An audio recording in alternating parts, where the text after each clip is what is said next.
अस्सलाम वालेकुम स्टूडेंट्स।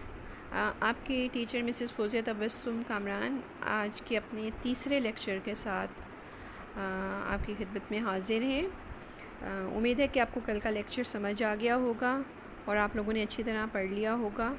अगर आपको कोई चीज़ समझ नहीं आती तो आप मैसेज करके मुझसे पूछ सकते हैं, लेकिन इस मैसेज को करने से पहले आपने मेरा लेक्चर भी अच्छी तरह से सुना हो और किताब से भी अच्छी तरह पढ़ लिया हो, ताकि जब मैं आपको एक्सप्लेन करूं तो आपको समझ आ जाए। ठीक है जी।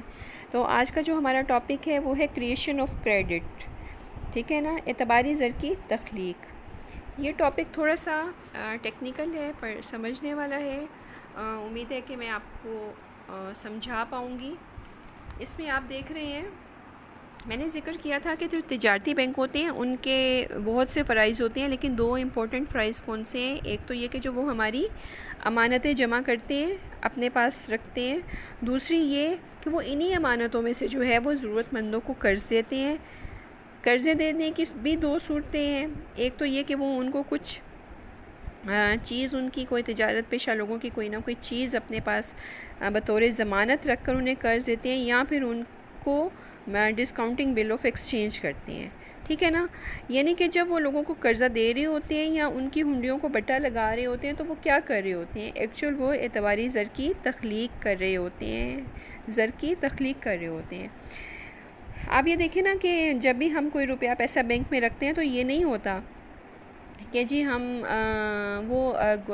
बैंक जो है वो अपने पास ही सारे पैसे अपने अकाउंट में रख के बैठा रहेगा या अपने लॉकर में रख के बैठा रहेगा। नहीं, बल्कि वो ये देखते हैं कि कितना पैसा जो है वो लोग वापस ले सकते हैं। रोज़ के रोज़ रूटीन की जो उनके अखराजात होते हैं उनको वो उनके पैसे एक साइड पे करने के बाद वो बाकी पैसे जो होते हैं, जो बैंक का मैनेजर होता है वो क्या करता है कि वो उस बाकी बची हुई रकम को किसी और को कर्ज़ दे देता है। ठीक है, जब वो अपनी ज़िम्मेदारी पे दूसरे लोगों को कर्ज़ दे देता है तो इसका मतलब ये है कि बैंक ने वो रकम दोबारा से गर्दिश में डाल दी।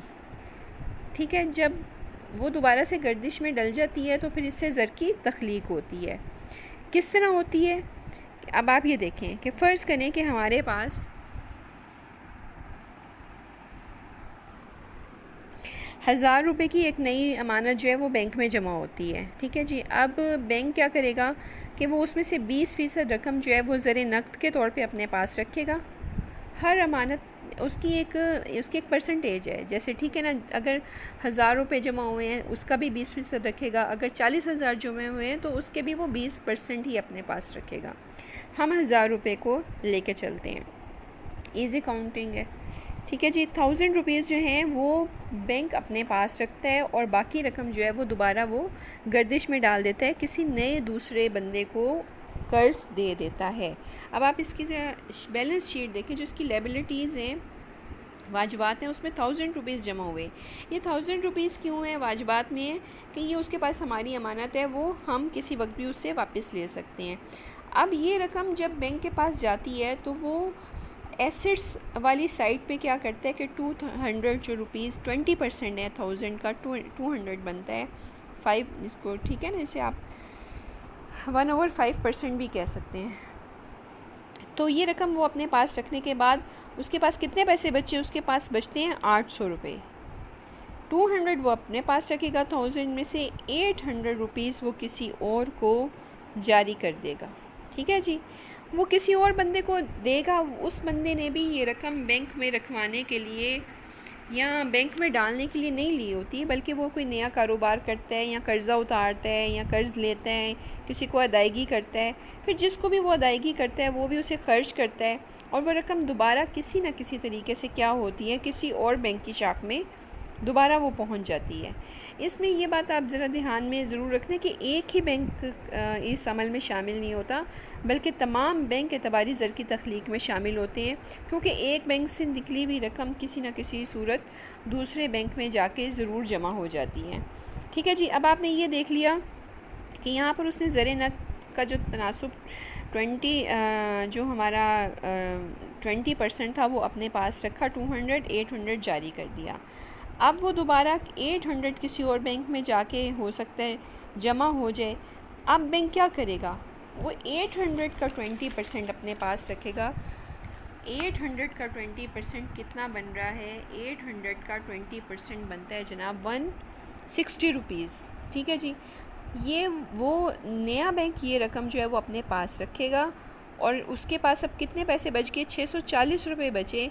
640 रुपये ये वो किसी और बैंक को, किसी और शख्स को कर्ज़ में दे देगा। ये रकम वो अपने पास नहीं रखेगा बल्कि इसे गर्दिश में डाल देगा, कहीं कारोबार कर लेगा, कहीं किसी दूसरे शख्स को इशू कर देगा। 640 रुपये दोबारा से आप देखें कि गर्दिश में आ गए हैं।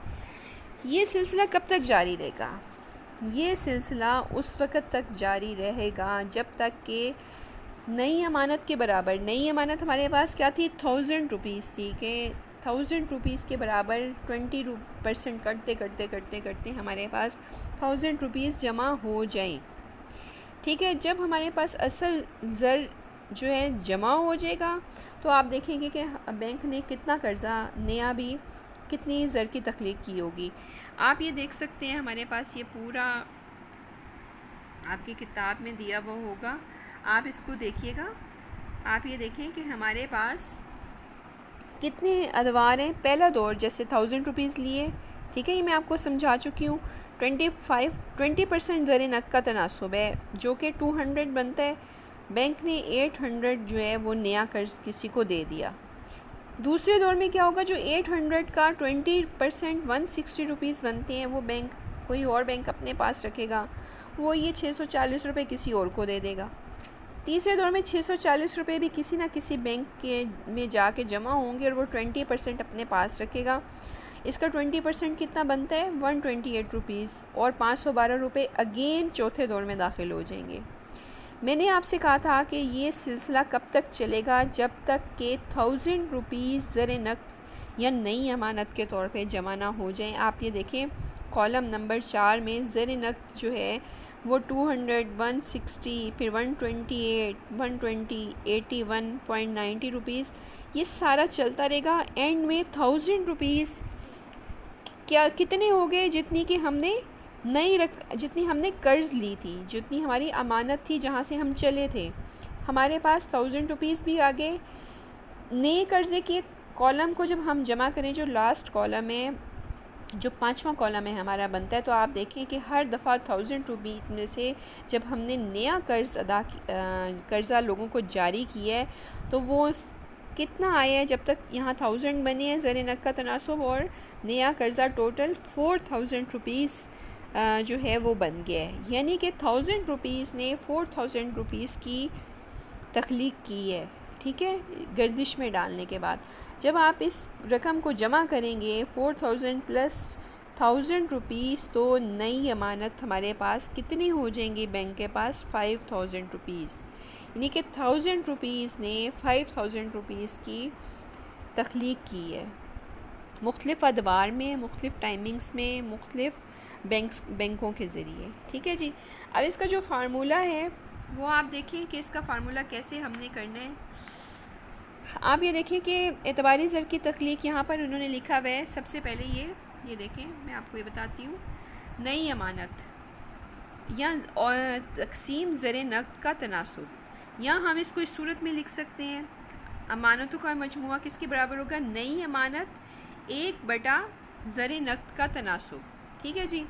अब इसको अगर हम फार्मूले में लिखें तो 1/, हमारे ज़र नक़द का तनासुब क्या था? 20% था, यानी कि 20/100। 20/100 का क्या मतलब होगा? 5%। ठीक है जी।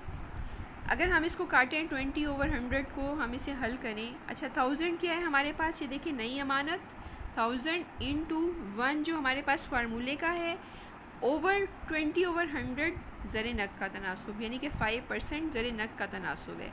अब अगर हम इसको हल करेंगे तो जब हम इसको उल्टाएंगे तो हमारे पास ये रकम बन जाती है 1 ज़रब, जब हमने ये इसको काटा 20 ज़रब 100 को, तो यहाँ 5/1 आ गया। ठीक है, 5/1 को जब हम उल्टाएंगे इसको राइट हैंड साइड पे ले जाकर, तो ये 5 ज़रब 1, क्योंकि ये रकम उलट जाती है, आपको पता है इतना मैथ्स में कि जब हम उसको तकसीम को हम राइट हैंड साइड पर ले जाते हैं तो उसको उल्टा देते हैं। जब हम इसे उल्टाएंगे तो ये 5/1 × 1000 बन जाएगी। जब हम इसको मल्टीप्लाई करेंगे तो आप ये देखिए हमारे पास आंसर क्या आ गया।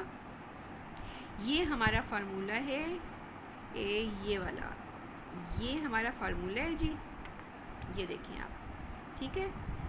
नई अमानत 1/ज़र नक़द का तनासुब।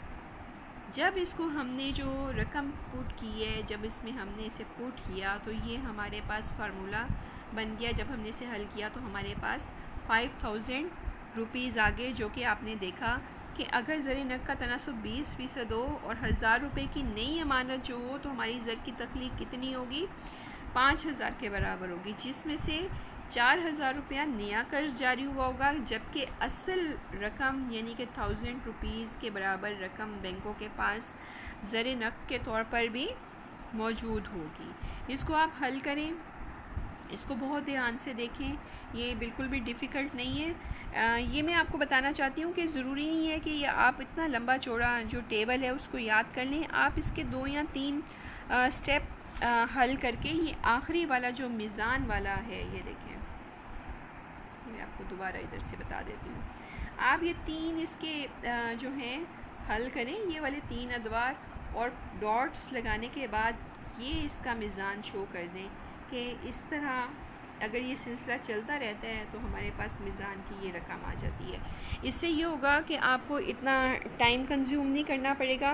पहले ये जो 3 अदवार हैं उनको आप शो करें और बाकी ये डॉट्स में आप बाकी मानदा अदवार लिखें और ये रकम आप उसके अंदर ऐड कर दें। इसको अगर आप हल करके देखेंगे तो यही हमारा आंसर आएगा, क्योंकि उन्होंने भी ये बाकी रकम हल नहीं की है। अगर आप इसको हल करना शुरू करेंगे, ये जो फार्मूला मैंने आपको दिया है इसके मुताबिक इसको हल करना शुरू करेंगे तो आखिर में जवाब आपका नया कर्ज़ा जो होगा वो यही 4000 रुपये आएगा। 1000 रुपया हमारे पास वो जो कि हमारी अमानत थी, इनको जब हम मिलाएंगे तो हमारे पास टोटल 5000 रुपीज़ मुख्तलिफ़ बैंकों की वजह से ज़र की तख्लीक हो चुकी होगी। ठीक है जी, कल इंशाल्लाह हम इसकी जो है हदूद या इसकी लिमिटेशंस पढ़ेंगे और फिर तिजारती बैंकों के फ़राइज़ भी हम कल ही पढ़ेंगे इंशाल्लाह ताला। ठीक है, ओके जी, अल्लाह हाफ़िज़ स्टूडेंट्स।